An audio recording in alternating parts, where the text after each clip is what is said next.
Hoy vamos a meternos de lleno en uno de los enigmas históricos más fascinantes que existen, la Orden Rosacruz, una sociedad secreta, una leyenda y sobre todo un misterio que ha vuelto locos a los historiadores durante siglos. La gran pregunta que sigue en el aire es, ¿quiénes eran en realidad? A ver, situémonos. Principios del siglo XVII en Europa y de repente, ¡boom!, aparece una fraternidad secreta de la que nadie había oído hablar. Y no es una fraternidad cualquiera, no. Anuncian que vienen a traer una reforma universal, nada menos, del conocimiento divino y humano. Y lo más increíble de todo es que salieron como de la nada. Bueno, vamos a meternos en faena. La pregunta es, ¿cómo se dieron a conocer? ¿Cómo le contaron al mundo, ¡hey, que existimos! Pues su debut fue tan misterioso como ellos mismos, la verdad. Todo empezó con la publicación de 2 panfletos. Y ojo, anónimos. El primero, La Fama Fraternitatis, salió en 1614. Justo un año después, en 1615, publican La Confessio Fraternitatis. Estos 2 textos fueron, digamos, su carta de presentación al mundo, la primera prueba pública de que existían. Y dentro, contaban la leyenda que daba origen a toda la orden. Y madre mía, qué leyenda, es una historia épica, de verdad. Todo gira alrededor de una figura que es casi un mito, el que se supone que fue su fundador. Vamos a conocer la historia de este personaje, Christian Rosenkreuz. Cristiano Rosenkreuz, que si lo traducimos, es literalmente Cristiano Rosacruz. La historia cuenta que era un noble alemán nacido allá por 1378. Pero claro, aquí ya empiezan las dudas. Mucha gente piensa que ni el nombre ni la fecha son casualidad. Se cree que son profundamente simbólicos, ¿sabes? Como un alias para esconder algo más o para transmitir algún mensaje en clave, algo numerológico.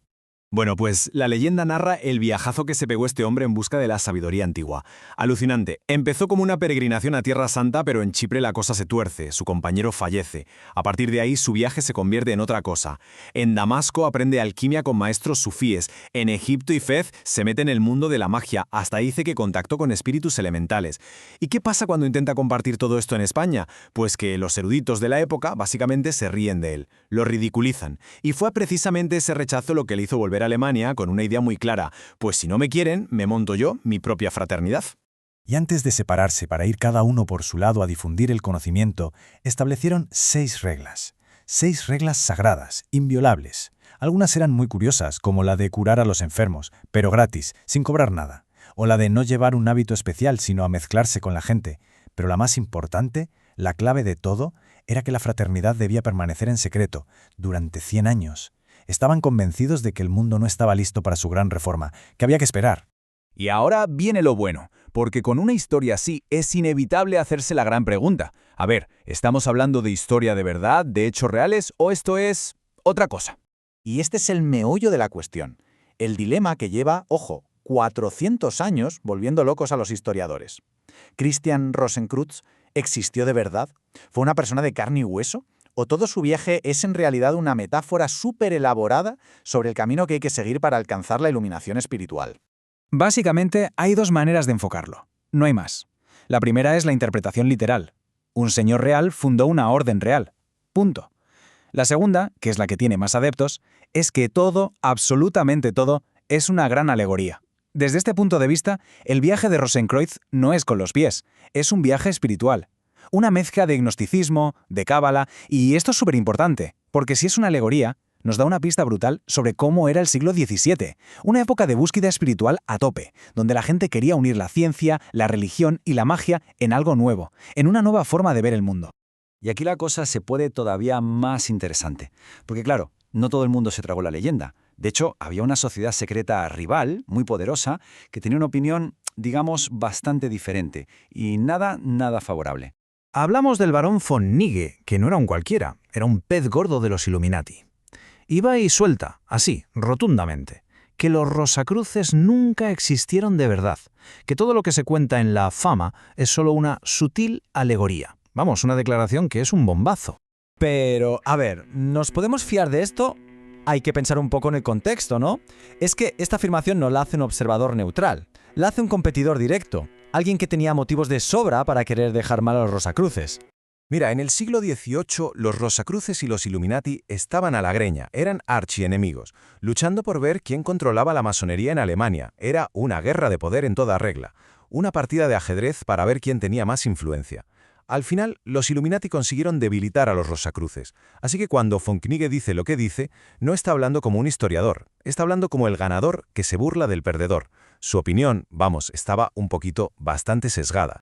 Y todo esto nos lleva a la otra gran teoría, la alternativa, la que más ha durado y para mí la más fascinante, una teoría que conecta a los Rosacruces con otra orden secreta legendaria. Fijaos si es complejo que hasta el propio nombre, Rosacruz, tiene doble lectura. La interpretación fácil es, pues eso, rosa y cruz, un símbolo, sin más. Pero hay otra, mucho más antigua, muy metida en la alquimia, que dice que no, que viene de ros, rocillo en latín, que para los alquimistas era como un disolvente universal, y crux, que era el símbolo de la luz. Y aquí es donde la cosa empieza a encajar para algunos. Atentos. El conde de Mirabeau, que también era un Illuminati por cierto, soltó que los masones rosacruces no eran ni más ni menos que los restos de los templarios, que habían seguido existiendo en secreto después de que los aniquilaran. Y no fue el único. César Cantú, que era un experto en sociedades secretas, fue todavía más directo. Escribió tal cual que un montón de caballeros templarios lograron escapar de la quema, se escondieron en Alemania y allí, en secreto, fundaron la Orden de la Rosa Cruz. La idea la clava Kenneth Mackenzie, que era un escritor Rosacruz. Él lo que sugiere es que la fraternidad es mucho más antigua de lo que parece, que existe desde la época de las cruzadas y que Rosacruz es solo uno de los nombres que han usado. A ver, si esta teoría es cierta, las implicaciones son brutales. Estaríamos hablando de una cadena de conocimiento esotérico que no se ha roto nunca, un legado de los templarios que sobrevivió en secreto durante siglos y siglos de persecución. Entonces, ¿con qué nos quedamos después de todo esto? Pues nos quedamos en mitad de un misterio histórico de los buenos, uno que a día de hoy sigue sin tener respuesta. Al final tenemos dos historias principales sobre su origen, dos grandes teorías. Por un lado, la leyenda de Christian Rosenkreuz, el noble alemán que viaja por el mundo en busca de sabiduría. Y por otro, la teoría de que son la continuación secreta de los caballeros templarios. La pregunta es, ¿alegoría, mito o historia real? La pura verdad es que el secreto era la base de todo su sistema. Era su esencia. Quiénes eran de verdad, qué buscaban, qué creían, todo lo que rodeaba a la fraternidad original se guardó bajo llave. Y por eso, a día de hoy, nadie, absolutamente nadie, puede afirmar con total seguridad quiénes fueron. Así que la pregunta sigue ahí, flotando en el aire. ¿Fueron los herederos de un fundador legendario que trajo un conocimiento perdido de Oriente? ¿O eran en realidad los guardianes del legado oculto de los templarios, sobreviviendo en la clandestinidad durante siglos?